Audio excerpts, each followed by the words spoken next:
Yeah, I mean, I hate to say it, but I think the bigger ones are going to get even bigger. The magnificent sevens, the Microsofts, the um, Amazons, the Teslas, the Metas. All right, so we've got Mark Friedler in the house here. He's the CEO of IT and tech company GigX, San Francisco, in the house. Mark, what's up? Hello, nice to see you and your lovely audience of entrepreneurs. I love you all.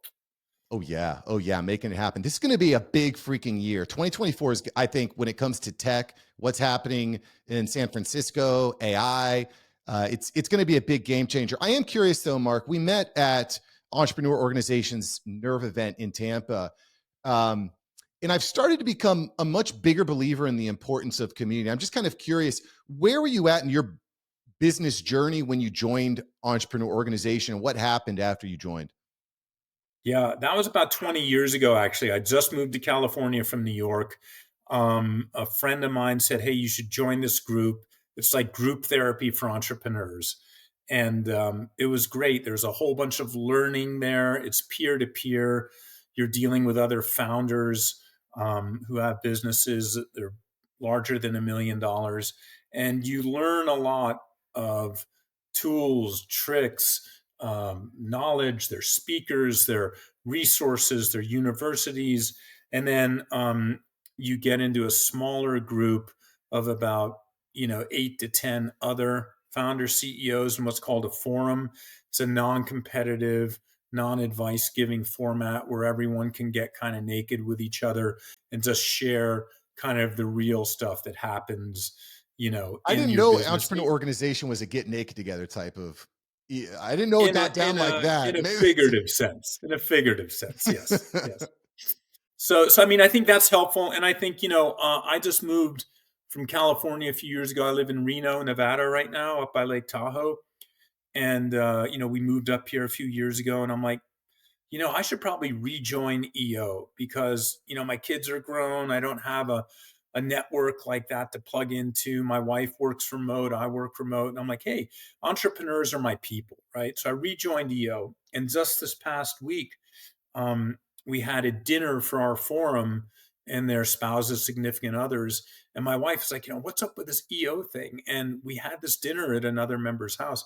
And it was amazing. She's like, the people there were so cool, so down to earth. So, I mean, she was really, she came in kind of as a skeptic, like, what are you going to these meetings for? What happens there? And she came out there like, wow, this is a really impactful group. So I think from a holistic approach, enabling you um, to, to have kind of like a virtual board of directors of other people who are rooting for you, share experiences. I think it's good. But there are a lot of other groups like that. There's like YPO for if you're in a much larger group. There's Vistage. I recommend to people that you plug into a couple of peer groups. A friend of mine, Cameron Harold, runs something cool called COO Alliance for COOs. So I think, it's important to get out there, find your tribe and engage and, see what you think of it. I think it's critical, quite frankly, that you're surrounding yourself. That was one of the things I noticed, Mark, was the entrepreneur organization. Like the people just think differently there. Not only are they thinking bigger, but this was funny. I was there at the entrepreneur organization. I'm lugging all of my podcast equipment, my lights, my microphone, my table, all of that. I lug it over and I'm starting to get set up. And I look right across from where my table is. There's the DJ booth. And I'm like, how am I going to be able to record a podcast? This guy's going to be bumping Pitbull. I'm not going to be able to record. And another EO member kind of walked over and heard me. He said, well, why don't you just move it all the way over there? I'm like, I don't know if I can. I'm supposed to be media roast. Like, just it's better to ask for forgiveness than permission. Just move it over there. And that attitude actually happened several times. Nobody cared, but it was a much better experience. So I just kind of noticed that entrepreneurs are more like, let's move fast and break stuff. Like we're going to break rules. We're going to solve problems. And then if there's ramifications, we'll deal with the ramifications. So I just kind of noticed that attitude kind of came through, which I thought was cool because I'm kind of the Yeah. same way in a lot of ways. Yeah. Don't tell my kids. I don't want them breaking rules. I don't want them breaking rules. Well, Mark, look, you've got a background in Silicon Valley, working with a bunch of like blockchain, NFTs, esports. You were big in IT. We've been talking about cloud computing and storage. 2024 is going to be a raucous year, dude. Like, I'm just going to read off a few stats here. Walmart plans to automate 63% of their stores by the end of the year. The World Economic Forum anticipates 80 million jobs displaced over the next year. McKinsey, one of the largest consulting groups in the entire universe, is anticipating over 7 years, 30% of the global workforce is displaced, and AI and tech are playing a big part. Robotics. What is going to happen in 2024, brother? Where are the opportunities going to be had? Where are things going to break down? Where the opportunities going to be had in 2024? Yeah, I mean, I hate to say it, but I think the bigger ones are going to get even bigger. The Magnificent Sevens, the Microsofts, the um, Amazons, the Teslas, the Metas. I hate Meta. It's called Facebook, man. It's not Meta. Um, but in any case, those people are at such scale. And I think they're all terrible, evil companies, with the exception of Tesla. And I know Elon is a controversial figure to many people, but talk about the attitude of like, hey, this is wrong. I need to do something about it, or this is an opportunity. We're going to displace, internal combustion engines and make, um, you know, electric like a real option for people who drive, cars and trucks. I mean, he's amazing in his vision. He's CEO of 5 mega unicorns. Like I couldn't even. How could you even be CEO of one of those companies? Let alone SpaceX. And Boring Company and his new XAI. I mean, I think it's cool, but I think most importantly, what's going to happen is, to me, the trend of 24 is more self-reliance, right? As a business owner, and you and I spoke about this in Florida, the power of AI, even this the little slice of AI that everyone's talking about, ChatGPT, of automating a lot of your business processes and content creation, and um, I think there are going to be tons of lawyers displaced. McKinsey, come on. Do you really need McKinsey, six-figure stuff when you can probably, upload a report and do kind of, hey, tweak this from, the oil industry to, the CPG industry. I mean, AI can do a lot of that stuff already, and it's going to get better, especially, the image-driven AI. I mean, we just saw that last week, that the first fully AI driven generative video news channel was launched. And this stuff is just going to propagate. So I think for society, this is really bad news because, AI video is nuts.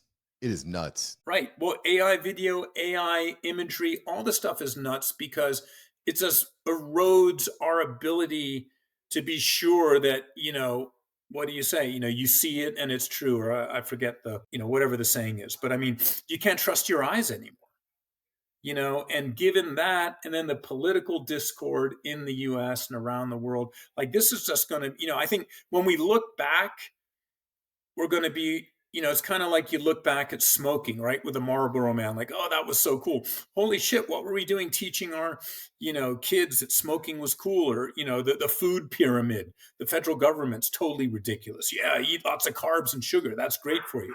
No, it was like, the food industry, pushing for that. I think when we look at this, we're going to be like, holy shit, social media was like, the sulfuric acid that got poured on society. And if you look, especially young kids, you look at the trends, you look at, you know, um, uh, whatever physical preoccupation that tweens have, and suicide rates and depression. I mean, you don't have to be a genius to understand social media is really fucking bad. You know, it just, and so from my experience in the games business, social media has just uber gamified these algos to just get you addicted, and just boom, boom, boom, click, click, click, ads, ads, ads. That's all they care about. There was a South Park. There was a South Park on that where they're making fun of like these crappy games. They used if something like if 1 out of 100 people actually pay for the game, it's just tons and tons of money for those pay to play games. Well, those are the yeah, those are the that's the figures, 1 to 2%, and that's how these, free to play games make tons and tons of money. One of the things though that I want to highlight something you said, Mark, which I think is really important, is that consolidation. Because I had a friend who was developing an AI chatbot. He's going to go to businesses, say you can embed this AI chatbot onto your website. It'll increase your conversions because when someone lands on your website and they can't find their answer right away, well, they can engage with the chatbot that is on your website to ask frequently asked questions, to schedule an appointment with a salesperson, tech support, etc. I was like, that's a great idea. And then a month later, OpenAI, ChatGPT announces, well, you can create your own GPTs right within our platform. You can put it on our marketplace. So what I see happening, and by the way, he's like, oh crap, I'm out of business. My idea is I can't compete now because I'm competing against a $90 billion company that's backed by Microsoft, which is one of the top 5 largest companies in the world. So on one hand, I see that makes me nervous. It's like what should I actually be developing? Because once I develop a good idea, it's just going to get bought out and developed by a company with more resources. On the flip side, those companies with all those resources are going to help me to empower my business because they're so powerful. Like, don't you think there's a balance there? Should I be using their tools? Should I be making my own tools? Well, I think, I've always been a big fan of vertical markets and business to business. So for example, you could say, well, ChatGPT, that's great. Yeah. What's the problem with ChatGPT and all LLMs and AI is that, like Google or Facebook, you're contributing your own data to build their database and to build their revenue. You are the product, right? If a product is free, you are the product. So that's not good. But if you were to say, hey, I'm going to build, a large learning model specific around the automotive industry, and I'm going to bring in experts, and there's going to be all this really, industry specific stuff and jargon and all that sort of stuff that I can find on this own chatbot. And the database is not shared, with a third party, a Meta or an Amazon or a Google or a OpenAI, but it's, housed within the company and participants can build on that. I think there's value there, right? And so a lot of these tools that we're building can really be tailored to very specific niches. I mean, I'd rather be an inch wide and a mile deep, right? Like I tried today with OpenAI, I was asking it about a pretty well known case that's going on out there, a big company. And I'm like, hey, what's going on? And it came back, well, as of 2022. It's like, what do you mean 2022? We're at the end of 2023. So, despite being so smart, it had zero to say about a very specific ask I had for it, right? So, and there's another guy I really like who I think your listeners would enjoy as well. Um, uh, his name is Mark Randolph, Mark with a C, and he was the first CEO of Netflix. And he wrote a great book called That'll Never Work. And he has really good content he puts out on YouTube and on LinkedIn, et cetera. And his whole point is like, I don't give a shit about your idea. Your idea means nothing. Like, oh, people worried about their idea being stolen. Like, that doesn't matter. What matters is when your idea collides with the market and the market says, yeah, Mark, that's really cool. I want to use that. So, with your friend giving up, I think he's either lazy or stupid or both, because he was fearful. Like, dude, did you take it out to the market? Did you bring it to a customer and be like, this is how this is going to help your business? And, I've had this conversation online with a bunch of people recently about, oh, venture funding and blah, blah, blah. And I say, I coach a bunch of, startups, and I'm an advisor in a couple of incubators. And I'm very anti Silicon Valley, frankly. I'm like, look, unless your business is like some stupid going to be a unicorn and you fit the VC model where they can get around and, tell themselves that it's worth $10 billion in 5 years, you're not VC investable, right? That being said, all entrepreneurs come up with excuses about why they can't sell. Oh, I'm an engineer. I'm working hard on this. I'm a creative type. It's like, dude, if you started a company, you're selling to somebody. You're selling to, your wife that you're going to quit your job and doing this. You're going to sell to your employees that they should come and work for you. You're going to sell to partners. So you have to make the leap, in my opinion, of an early stage business about, okay, if you're going to get, how long is it going to take you to go raise $1 million from venture people?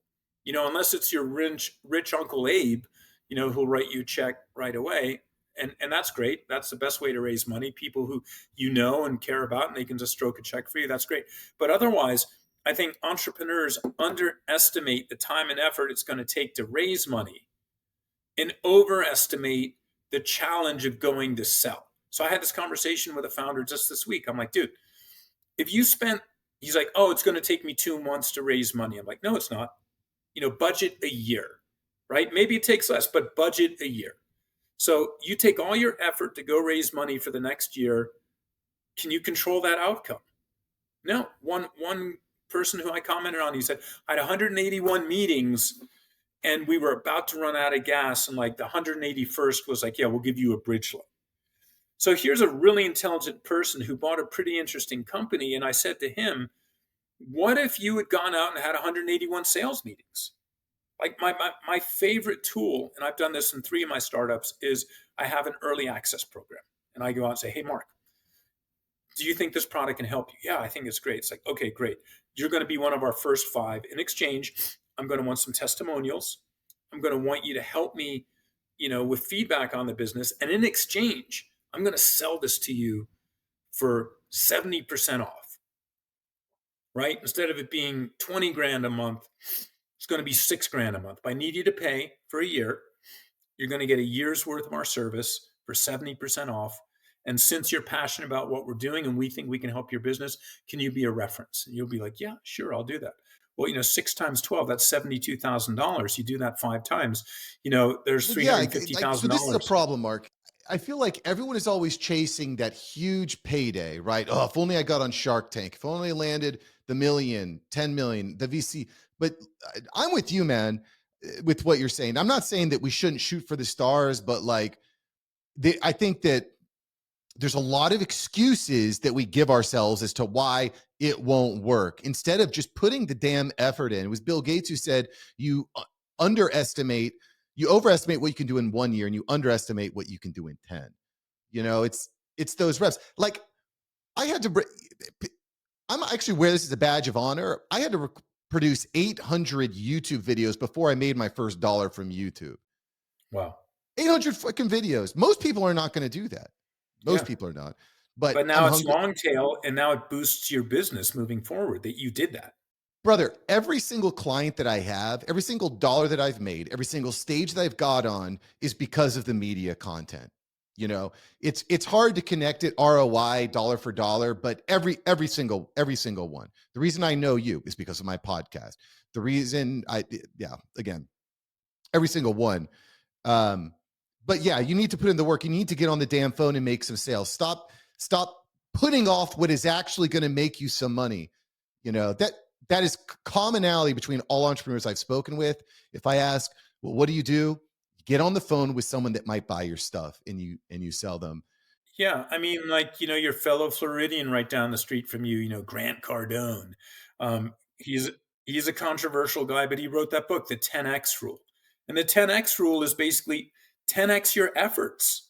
Like you really need to go out there and put in the work and make the calls. And at least in Silicon Valley, a lot of the entrepreneurs I've met, frankly, I think that they feel entitled. They're like, hey, I'm the smartest guy in the room. I went to Stanford. I have this and that, blah, blah, blah. This is such a great idea. VC needs to give me money. Well, 5 years ago, that's the way it was, right? We're in a different environment right now. So, yeah, lightning can strike. But again, if you do the math and take the number of entrepreneurs versus the number that make it huge, and then you cross reference that with the number of people that buy lottery tickets and the number of millionaires minted in a lottery every year. I mean, what? There are 50 states plus Powerball.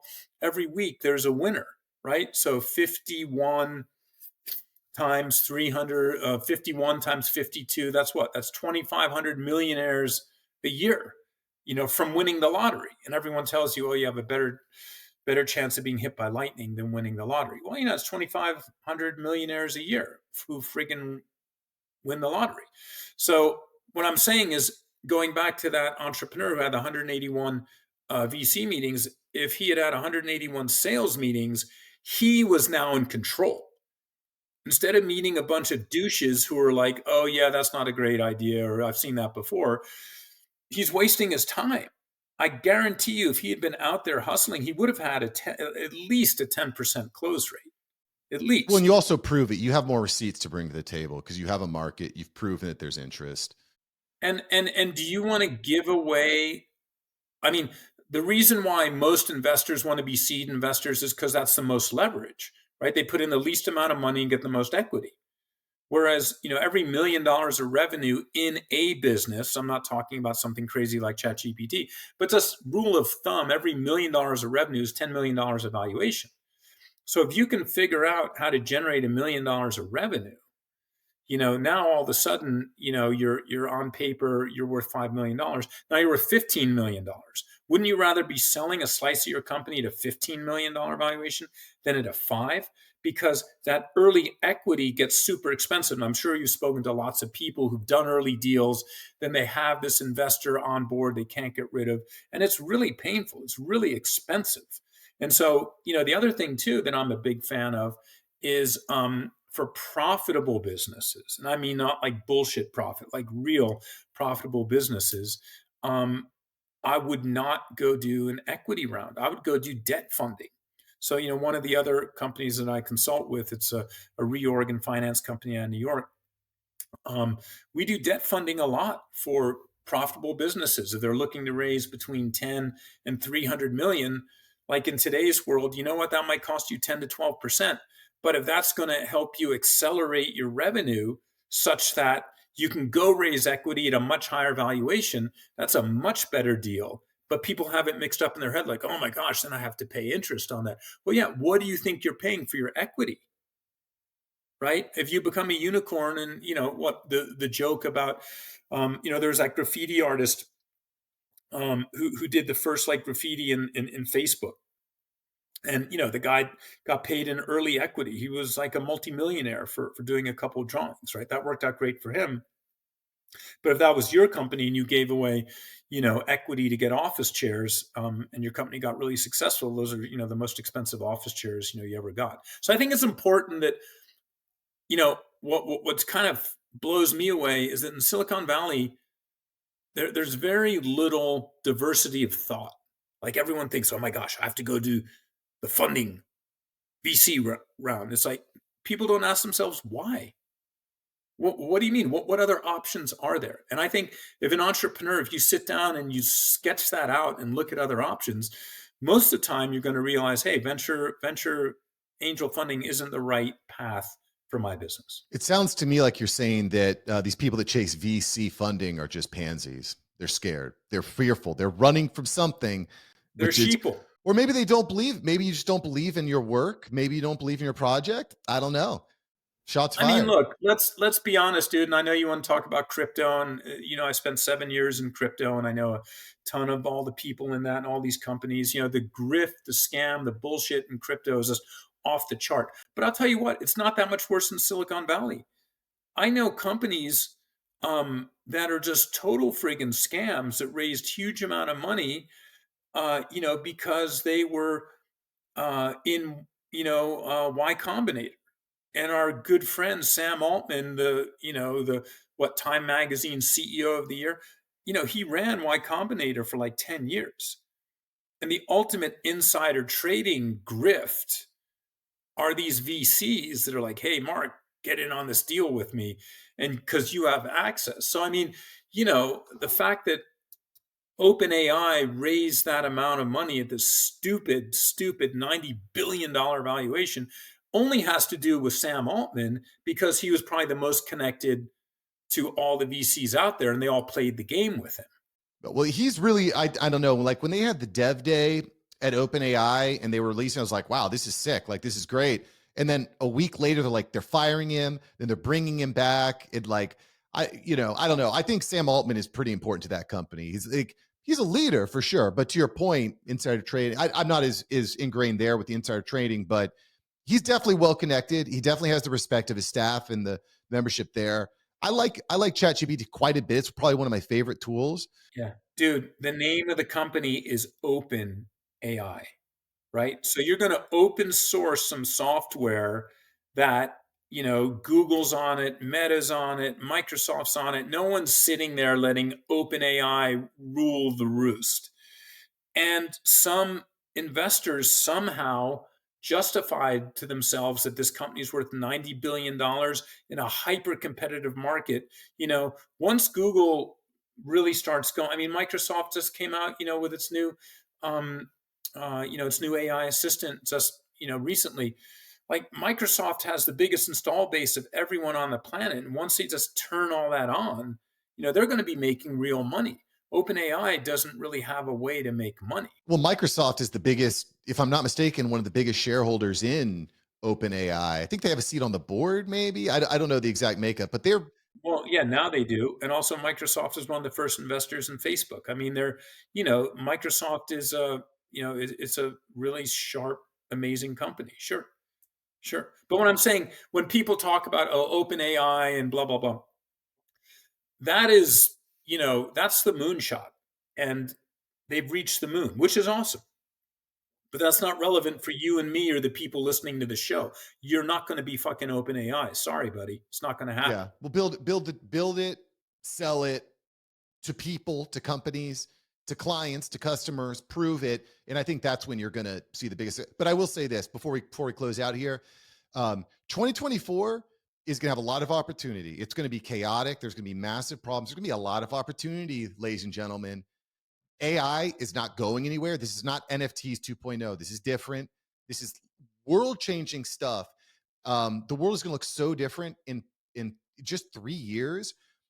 Start innovating, connecting, putting things together now, because it's going to get real. And to your point, finding those vertical niches is going to have huge payoffs. This is going to be, more billionaires are made in chaotic times, and we're about to hit a chaotic time. Yeah, so let me just add one thing to your chatbot story, right? Hey, that's a cool thing, but on the theme of the biggest companies getting bigger, my company, we help mid-sized and large companies procure technology that helps them scale. So as an example, one of the hottest areas right now is unified communications and contact center as a service, right? Internet voice and internet contact centers. So, that's super competitive. And Zoom, that everyone knows about, like, hey, we're on a Zoom right now. Everyone knows about Zoom for meetings, but Zoom's built a few years ago a really great phone service. Now they're into the contact center service.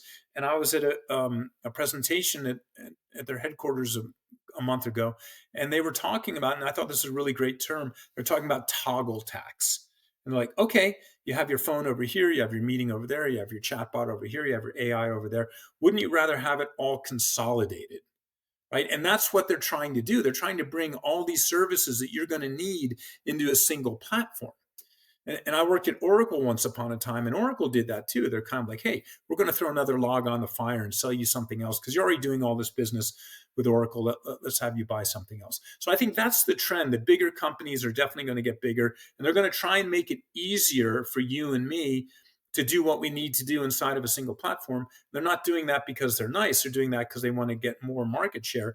But back to your friend with the AI chatbot, if if he or she had been smart and thought about, how can I build this so it's really going to be useful inside of a larger platform, right? And really enable that to slot right in where there was a need. Like, that's a smart way to go, because you build it, you get some traction, you go to, whoever the big company is, you're like, hey, we've built this in essence for you, and this would really be helpful. And then, okay, you might not get a lot of cash, but I'd rather have a bunch of Microsoft stock than a bunch of bullshit startup stock that's 95% chance of never going anywhere. That's a good point. Build something specifically for a platform like Go High Level or ConvertKit or something like that, an integration, or maybe ChatGPT. Maybe create a plugin. I don't know. I don't know. Mark, thanks for joining the show. Where's the best place for us to find and get more Mark Friedler in our life?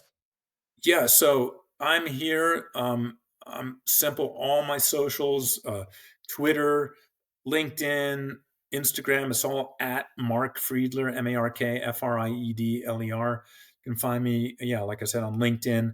My website is gigex.com, and you can find out about what we do. And we advise companies on, you know, solving a whole bunch of business problems and bringing the best technology to solve problems. People say, "Well, what do you do?" I said, "I help executives reduce stress, save time, and save money." Oh, okay. So, we don't work with really small companies, although as a startup person, I'm passionate about helping companies, and where I can, I'm happy to advise and be helpful. But mid to larger companies, we help them from a business lens think about how to do what they do better. Well, I appreciate you giving us the backstage pass on what's happening in these tech companies right now and what the trends are moving forward. And actually, I think a really solid piece of advice for people that are building platforms and really looking at capitalizing 2024. Mark, thanks for joining the show, brother. Three words, three words for 2024: sell more stuff. I like that. I like that. That means you people, as soon as you hang up this podcast, as soon as you turn off this YouTube video, call your leads, sell more stuff. Mark, thank you, brother.